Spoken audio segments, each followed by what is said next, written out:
তামিম ইকবালের শারীরিক অবস্থার বিষয়ে আরও বিস্তারিত জানাতে সাভার থেকে যুক্ত হচ্ছেন আমাদের সহকর্মী মামুনুর রশিদ। মামুন, জানাবেন, এর আগে জানাচ্ছিলেন আপনি যে তামিম কথা বলছেন, জ্ঞান ফিরেছে তার, এখনকার শারীরিক অবস্থা সম্পর্কে জানাবেন, চিকিৎসকরা কি বলছেন? শুরুতে আমরা আসলে যেখানটায় এখন দাঁড়িয়ে আছি একদম ঠিক এই যে পিছনটায় এইখানটাতে সিসিওতে আছেন তামিম ইকবাল। আমি যদি একটু দেখাতে চাই সিসিও রুমের দিকে ক্যামেরা ঘুরিয়ে, সেদিকটাতেই আছেন তামিম ইকবাল। আমরা একটু আগে বিসিবির যে প্রধান চিকিৎসক দেবাশিস চৌধুরী, তার সাথে আসলে আমরা কথা বলেছি। তিনি আমাদেরকে জানিয়েছেন যে তামিম ইকবালের অবস্থা আগের থেকে ভালো, অবস্থার উন্নতি হয়েছেন এবং তাকে 24 ঘন্টার অবজারভেশনে রাখা হবে।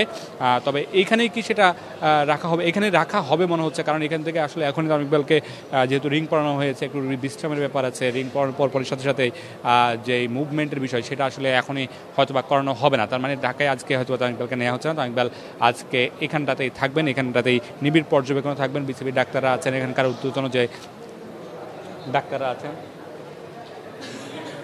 তাদের সাথে পরামর্শ করে এখানে রাখা হচ্ছে। একটু আগেই মুশফিকুর রহিম, মাহমুদুল্লাহ রিয়াদ, তাইজুল সহ বেশ কিছু ক্রিকেটার এখানে এসেছেন তামিম ইকবালকে দেখতে এবং তাদের সাথে কথা বলতে। মুশফিকুর রহিম একটু আগে সিসিওতে প্রবেশ করেছেন তামিম ইকবালের সাথে কথা বলার জন্য। এবং এখানে আগে থেকেই কিন্তু বিসিবির সভাপতি ফারুক আহমেদ আছেন এবং বিসিবির অনেক পরিচালকরা আছেন। এবং ঘটনা আমরা যেটা শুরু থেকে বলছিলাম, তামিম ইকবালের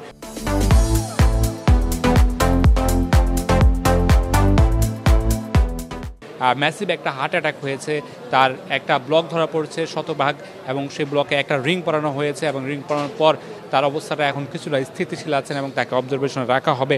এবং বলতে হচ্ছে যে তিনি স্বজনদের সাথে কথা বলেছেন এবং তার জ্ঞানটাও ফিরেছে।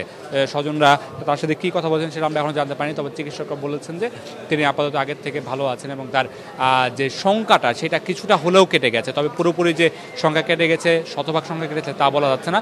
তার মোটামুটি একটা সংখ্যা, যে প্রাথমিক যে স্টেজের সংখ্যাটা পার করার কথা সেটা আপনি হয়তো বা দেখতে পাচ্ছেন যে মুশফিকুর রহিম আছেন, দেখতে পাচ্ছেন যে ভিতরে তিনি এইমাত্র তামিম ইকবালের সাথে কথা বলে বের হয়েছেন এবং সেখানে আলাপচারিতা করছেন। মুশফিকুর রহিম আছেন, তাইজুল আছেন এবং অন্য আরও ক্রিকেটার আছেন, বিসিবির চিকিৎসকরা আছেন। সেখানে দেবাশিস চৌধুরী আসেন, বাইজিদ আহমেদকে আমরা দেখতে পাচ্ছি, তারা মুশফিকুর রহিমের সাথে কথা বলছেন বা ঘটনার যে বিস্তারিত তামিম ইকবালের বর্তমান কি পরিস্থিতি সেটা হয়তো বা বুঝাতে চাইছেন বা বিস্তারিত ব্যাখ্যা করছেন। মুশফিকুর রহিম তাদের কাছ থেকে জানতে চাইছেন।